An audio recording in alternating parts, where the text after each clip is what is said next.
Olá, a paz do Senhor Jesus. Como vocês estão? Eu espero que estejam muito bem. E hoje a gente inicia o nosso jejum de 7 dias, onde falaremos sobre a verdade. E nós temos 2 textos para embasar o nosso estudo hoje sobre as verdades da nossa vida, porque a verdade nos liberta, nos emancipa, nos faz enxergar coisas que nós não enxergamos. E a gente só adquire a verdade através da palavra de Deus. E os nossos textos são Lucas 10, do 40 ao 42 e Provérbios 31. Aqui tem muito menino e tem muita menina também. Mas mesmo assim, os homens, sendo homens, aprendem umas verdades com os ensinamentos de Provérbios 31. Porque a palavra, ela tem tanta coisa que nos inspira, que nos ergue e nos levanta, e é sobre essas verdades que nós vamos falar por esses 7 dias. Então nós vamos meditar na palavra de Deus, nós vamos entrar num discipulado, num estudo profundo, vamos cuidar de nós, do nosso coração, do nosso sentimento, caminharmos juntos, porque o trabalho não é fácil. As situações do dia a dia nos engolem. Então a gente precisa parar e priorizar as coisas. A nossa primeira verdade dentro desse propósito que Deus colocou no meu coração é sobre a prioridade. Essa é a primeira verdade que nós vamos discutir, que nós precisamos entender e tomar decisões diante dessa verdade, que às vezes ela está tão distante de nós. E aí, quando nós reconhecemos que nós precisamos mudar algumas situações para nós, há uma chance de transformação. Então anota aí, o primeiro ensinamento. Onde há reconhecimento, há uma grande chance de transformação. De repente, você precisa transformar alguma área da sua vida e não consegue. Sabe por quê? Porque você não reconhece a necessidade de mudança. Então, esse já fica o nosso primeiro ensinamento para a nossa verdade da priorização, da prioridade. Quem é que você tem priorizado? Ou o que você tem priorizado?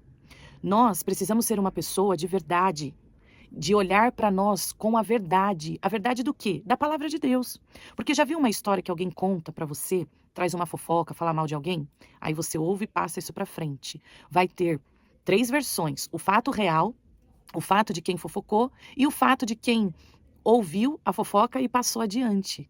E aí, quem foi o fofocado e recebe, tem uma outra versão da história.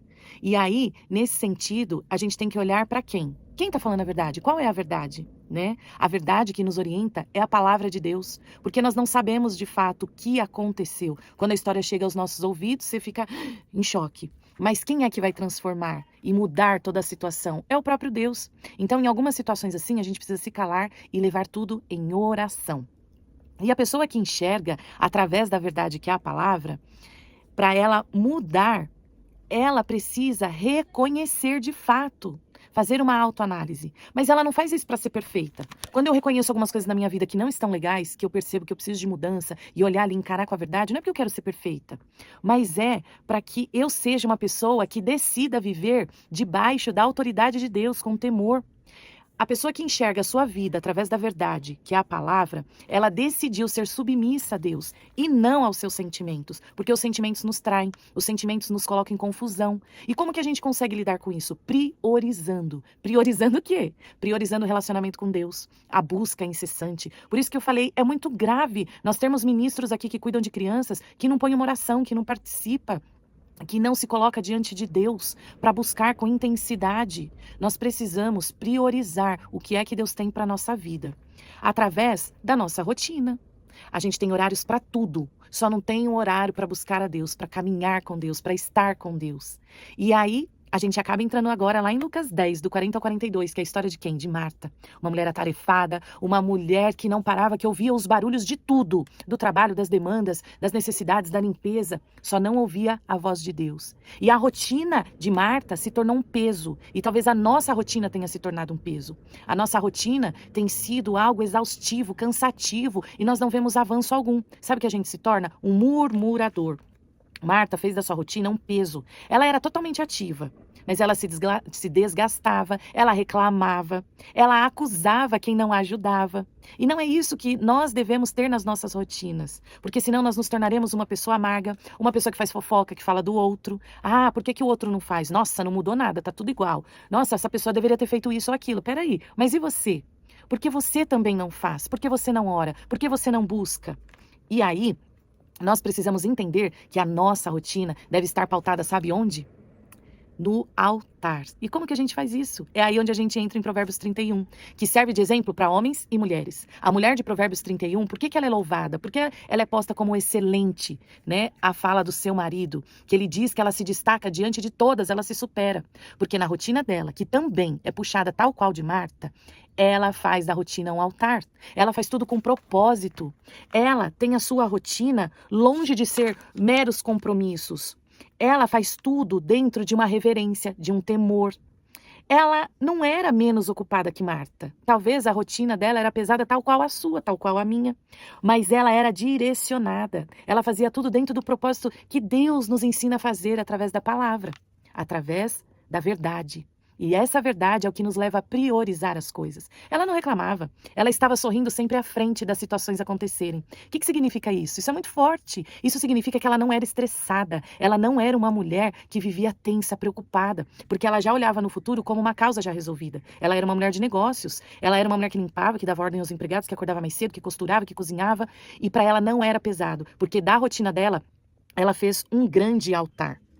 E Marta, ela se ocupava de todos os seus compromissos. E isso trazia peso para ela.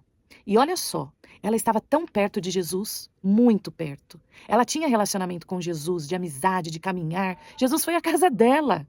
E quantas pessoas a gente vê e pensa, nossa, essa pessoa é muito espiritual, essa pessoa busca muito. Você a vê sempre perto de Jesus, mas perto dentro de uma vertente da religiosidade. Quem chega do seu lado e começa a falar mal dos outros e reclamar, foge, porque essa pessoa não tem vida com Deus. Essa pessoa é uma farsa. Essa pessoa pode até estar próxima de Jesus no quesito de ir à igreja, de ter até um ministério, de desempenhar uma função. Mas você reconhece a pessoa de verdade se ela tem uma rotina posta no altar, se os frutos dela transmitem isso de verdade, tal qual a mulher de Provérbios 31. Era nítido que ela era uma mulher submetida a uma vida de altar, não a uma vida refém dos seus sentimentos, que hoje eu odeio a pessoa, vamos meter o pau. Ah, porque ela não fez o que eu queria. Amanhã, não, a pessoa foi bacana comigo, então é minha amiga, eu vou defendê-la. Lembra que eu falei? Os sentimentos oscilam. Marta queria fazer as coisas por conta própria. Quantas pessoas aqui querem fazer as coisas por conta própria? Nós, seres humanos, temos essa tendência. Mas nós precisamos entender que estamos debaixo de autoridade. E autoridade que vem de Deus através das pessoas. Então, se a nossa liderança nos coloca para orar, jejuar, buscar, fazer propósitos, estar dentro de um contexto espiritual para nos blindar, blindar a igreja, nós precisamos nos submeter e obedecer. Se falar, olha, vamos gravar áudio, vai ser assim, vamos mandar oração, vamos nos edificar uns aos outros, nós vamos mandar, porque é assim que caminharemos, firmes e fortes, dentro de um propósito que não é da nossa vontade, mas que vem de Deus para nós, e será bênção. A Marta, ela não tinha problema algum com o serviço. Ela era uma mulher muito trabalhadora, assim como a mulher de Provérbios 31 também é. Assim como eu sou, assim como você é. Às vezes você não trabalha, mas você estuda, é dedicado, tem as suas funções. Jesus também não tem problema nenhum com o serviço. Deus não tem problema nenhum, ele não desaprova quem trabalha, ao contrário. Vai trabalhar, procura alguma coisa para fazer, busca sua independência financeira, vai estudar. A questão principal está na priorização. Jesus chamou Marta por 2 vezes. Marta, Marta. E na Bíblia, todas as vezes que a pessoa é chamada por 2 vezes, o que isso significa? Significa urgência, atenção imediata para algo que Deus quer destacar, para que você reconheça, para que haja uma chance de transformação. Por que uma chance? Porque às vezes Jesus está falando, te chamando por 2 vezes e você não percebe. E você continua como Marta fazendo a sua própria vontade. Estou perto de Jesus porque eu estou indo na igreja todo domingo. Estou perto de Jesus porque eu cuido das crianças todo domingo. Eu estou perto de Jesus porque eu cuido, eu organizo, eu faço isso, eu faço aquilo para Jesus. Mas isso não significa estar perto de Jesus. Isso não significa ter uma vida no altar. Vida no altar é ter a presença dele.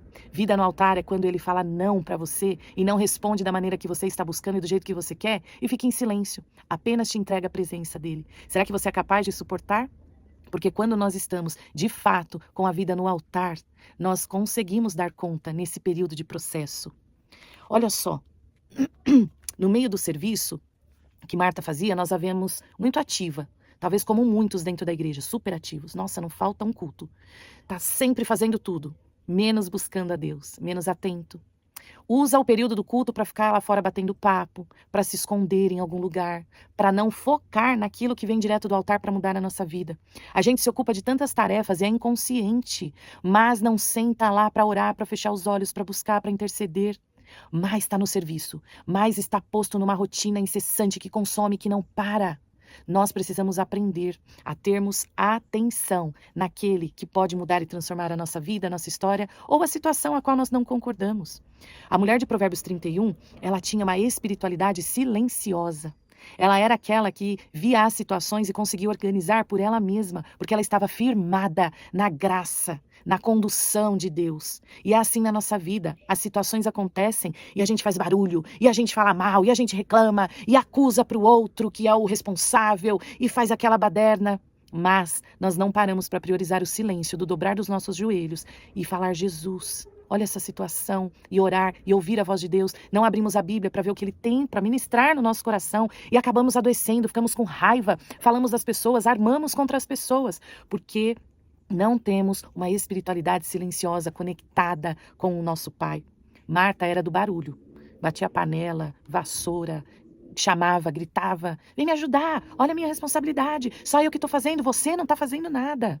Olha lá, falou que ia vir ajudar aqui, a gente não está fazendo nada. Bom, a Maria, que estava com Jesus, para Marta não estava fazendo nada, mas para Jesus, a que tudo estava fazendo e que valia de verdade era Maria. Não era o barulho, não era a evidência, não era estar à frente mostrando o que eu estou fazendo. Eu prefiro estar nos bastidores, com a minha espiritualidade silenciosa, agindo dentro do propósito de Deus, porque assim eu não perco a minha comunhão, assim eu não falo do meu irmão, assim eu não fico estressada, tensa, exausta. A exaustão nos faz querer desistir, parar, retroceder. A exaustão nos deixa cegos e só passamos a ver as coisas negativas. A diferença que existe na vida de Marta e da mulher de Provérbios 31 é o temor. O temor ao Senhor transforma o peso da nossa rotina. Tira a nossa rotina da esfera da bagunça, da tristeza, da adversidade, da tormenta, da reclamação e leva para o patamar do altar. Porque é lá que deve estar a nossa rotina, no altar de Deus. Então a nossa primeira prioridade, neste primeiro dia do nosso jejum, deve ser a prioridade. Você está priorizando o quê? A sua opinião? Aquilo que você acha? Você está priorizando aquilo que você ouviu falar do outro? Que você nem sabe, você nem tem conhecimento? Você está priorizando os seus sentimentos? Você está priorizando o que você pensa, o que você acha, o que você conhece? Não, mas eu estudo, mas eu sei, mas eu pesquisei. Eu também estudo, e muito, porque a vida de professora não é fácil, a gente tem que viver em constantes informações. Mas eu vou falar uma coisa aqui muito clara para vocês. Todo estudo e formação que eu tenho, formação contínua, não serve para nada se eu não estiver com a minha espiritualidade conectada no altar do Senhor. Toda a minha vida acadêmica não serve para nada se eu não estiver silenciada ali buscando intensamente, se eu não estiver dentro de propósito, se eu não estiver em obediência. Se eu não tiver temor, se eu não tiver respeito pelas minhas autoridades, se eu não estiver dentro do propósito a qual Deus me predestinou a fazer, não adianta nada conhecimento algum. É muito simples seguir Jesus, é muito simples ouvir a voz de Jesus. O difícil é nós obedecermos e seguirmos dentro da verdade. E não haverá nada e ninguém que se levante contra a sua vida que permaneça se você estiver na verdade. Podem se levantar contra, podem falar mal, podem fofocar, podem armar, pode vir doença, pode vir feitiçaria, pode vir inveja, pode vir o que for. Se você estiver firmado e priorizando Jesus, a presença dele na tua vida, nada e ninguém combaterá. Você terá sede, você vai ter desejo de estar na casa de Deus, você vai ter alegria, você vai querer buscar, você vai querer estar lá com toda a sua intensidade, porque o seu compromisso é com Deus, não é com o homem. E é esta a prioridade que nós precisamos ter na nossa vida e deixar que Deus faça o que precisa ser feito. Apenas priorize o que ele tem falado. E ele fala através de pessoas que ele colocou acima de você como líder. Ah, mas eu não concordo com isso, com aquele líder. Vai orar. Vai orar. Porque de liderança quem cuida é Deus, não somos nós. Então nos cabe obedecer. E Deus se encarregará de fazer o que precisa ser feito. E você prioriza Deus, colocando a sua rotina no altar dele? Ou você prefere seguir os seus próprios sentimentos e viver uma rotina de peso? Pense nisso e vai fazer toda a diferença na tua vida. Um grande beijo e que o seu primeiro dia, vivendo a verdade de Deus, dentro desse propósito de jejum e oração, seja transformador para a sua vida. Isso se você quiser reconhecer que precisa ser transformado. Deus te abençoe.